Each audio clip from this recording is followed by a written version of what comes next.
कांग्रेस नेत्री advocate Manjulata Lok Sabha speaker Meera Kumar के साथ लगी हैं कांग्रेस के अंशुल अभिजीत के चुनावी माहौल बनाने में। पटना साहिब से कांग्रेस उम्मीदवार अंशुल अभिजीत के माहौल को बनाने में पूर्व लोकसभा स्पीकर मीरा कुमार के साथ प्रदेश नेत्री एडवोकेट मंजुलता लगी हुई हैं।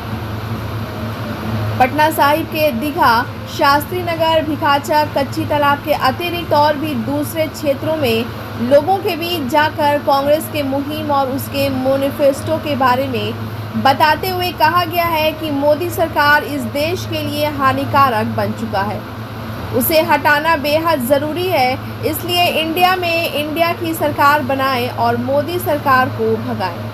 वहीं एडवोकेट मंजुलता ने कहा कि एनडीए सरकार यानी मोदी सरकार देश को किस प्रकार लूट रही है, उसे देशवासी अच्छी तरह जान रहे हैं। इस बार अगर गलती से मोदी सरकार बन जाती है तो देश का हर वर्ग परेशान हो जाएगा।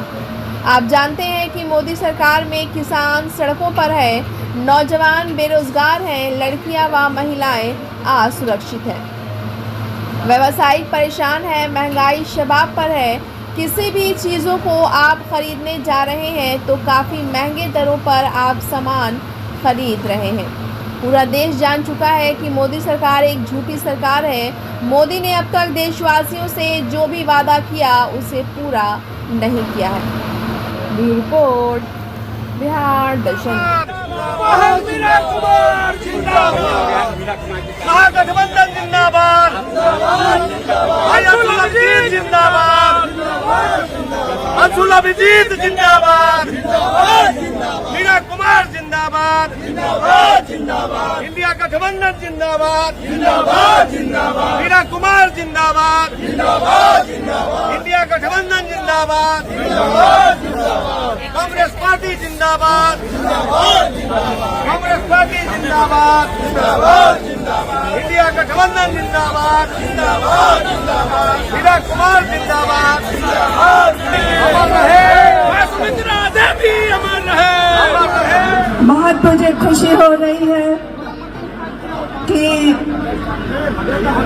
माननीय तेजस्वी यादव जी यहाँ पर उपस्थित हैं, मुकेश सहनी जी यहाँ पर उपस्थित हैं और कांग्रेस के सभी सम्मानित नेतागण मंच पर उपस्थित हैं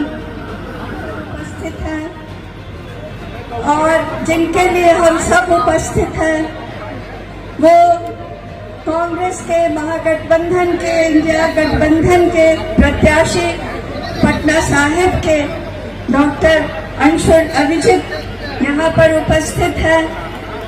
मैं उन सब का अभिवादन करती हूँ। आप यहाँ आए हैं, पटना की जनता यहाँ पर आई है, आपके माध्यम से मैं आपका अभिवादन करती हूँ। मैं पटना के जो मजदूर हैं, जो सफाई कर्मचारी हैं, जो रेहड़ी पटरी लगाते हैं, जो ठेला चलाते हैं, जो गटर में उतर करके नाली साफ करते हैं, मैं उन सबको प्रणाम करती हूँ। जो सड़क पर झाड़ू लगा करके पटना को चमकाते हैं, मैं उन्हें प्रणाम करती हूँ। मैं उन सब प्रवासी श्रमिकों को प्रणाम करती हूँ जो पटना से निकल करके पूरे देश में जाकर के पटना का नाम करते हैं और पूरे देश को तरक्की के रास्ते पर ले जाते हैं।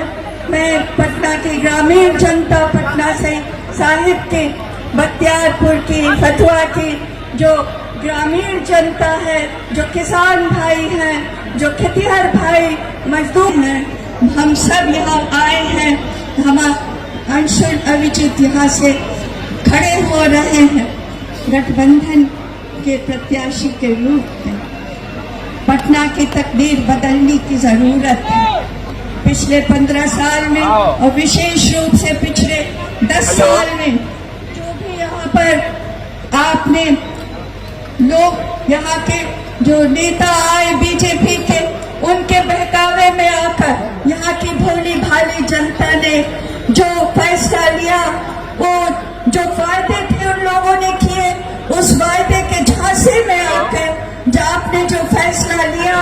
उस फैसले को अब बदलने की जरूरत है, क्योंकि वो फैसला ऐसा था जिसमें उन लोगों ने वादा खिलाफी कर दी।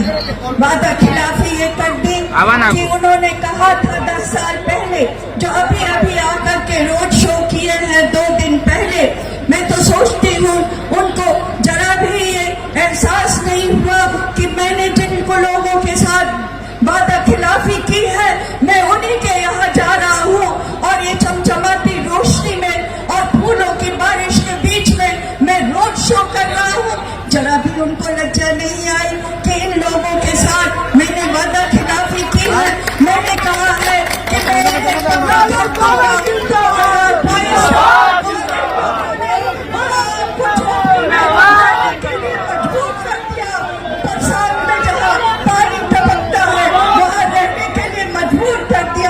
लोगों ने कहा था कि हम आपके खाते में 15-15 लाख रुपए दे देंगे।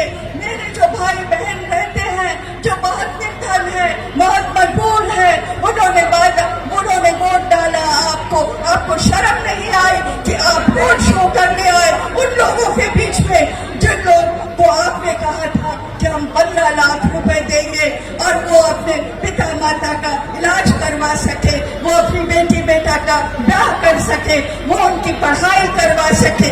वो आज मजबूर है। आपको शर्म नहीं आई यहाँ पर आते हुए? आपने एक भी वादा नहीं किया। इस दफा आपने एक भी वादा नहीं किया, क्योंकि आपके हृदय में ये बात चुभती है कि आपने पुराने वादे नहीं निभाए। आपने कहा था हम 2 करोड़ नौकरियां देंगे, हर साल 2 करोड़ नौकरियां देंगे। अब तक तो 20 करोड़ नौकरियां दे देनी चाहिए थी। मैं अपने बेटों को बेटियों को यहाँ पर देखती हूँ, उनके आंखों में सपने हैं और उनके हाथों में काम नहीं है। उनके हाथ बेरोजगार सड़क पर घूमते हैं, उनके चप्पलें फट गई हैं, उनके जूते के तल में घिस गए हैं और उनको नौकरी नहीं है। क्यों नहीं है? जवाब दीजिए आप हमें। तो तकदीर बदलने की जरूरत है। पटना साहिब की तकदीर बदलने की जरूरत है। आज इतनी सारी पार्टियां एक साथ आकर के खड़ी हो गई है। पूरी दुनिया देख रही है कि इतना बड़ा चुनाव हो रहा है, हिंदुस्तान में इतना बड़ा चुनाव हो रहा है और 2 विचारधाराएं, एक विचारधारा जो पीछे ले जाने वाली है, एक विचारधारा जो गरीबों को, मजलूमों को आगे ले जाने वाली है, एक विचारधारा जो हमें नफरत के गर्त में डुबो देगी और एक विचारधारा जो हमें मोहब्बत की राह पर चला देगी। उन दोनों विचारधाराओं में टकराव हो रहा है और पूरी दुनिया देख रही है कि कौन सी विचारधारा जीतेगी। और आप पटना के लोग अगुवाई करिए। सामने हमेशा बिहार ने अगुवाई की है, पटना ने अगुवाई की है। सम्राट अशोक का यहाँ पर इतिहास है। अशोक चक्र हमारे झंडे पर लगा हुआ है, भूलिए मत। पटना के लोग अगुवाई करते हैं। आप आगे बढ़कर के लीड लीजिए और किस्मत बदल दीजिए, पटना की किस्मत बदल दीजिए। हमारे साथ ये नौजवान है, मैं कहती हूँ उन्होंने 100 से ज्यादा मीटिंग कर दी है, जबकि भारी चोट लगी हुई है। इसके बाद इतनी हिम्मत है, वो नौजवान है हमारे बीच में और हमारे बीच में सारे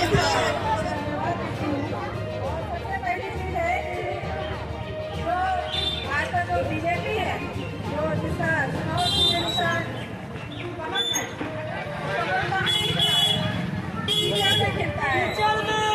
तो जब आप कमल को पकड़ेंगे तो हाथ में क्या लगेगा?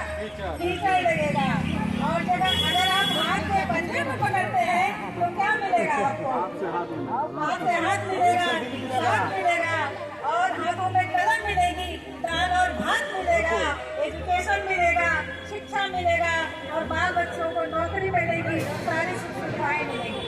तो आज सब बहनों से और भाइयों से मैं कम समय लेते हुए बस यही कहूंगी, इसको ध्यान से सुनिएगा और इस पर अमल कीजिएगा।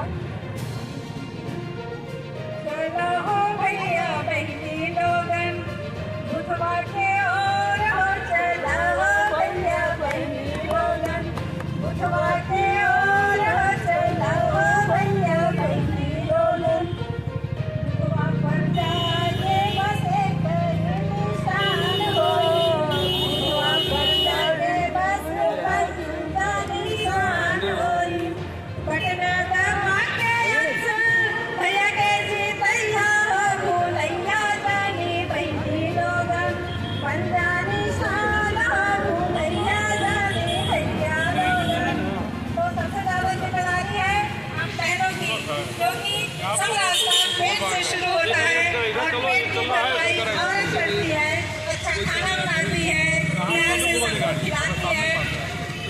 हमारा प्यार ले करके आप लोग अपने सभी संगी साथियों को लेकर के बूथ पर पहुंचिएगा और 1 नंबर का बटन दबाइए और 5 सेकेंड तक दबाए रखिएगा।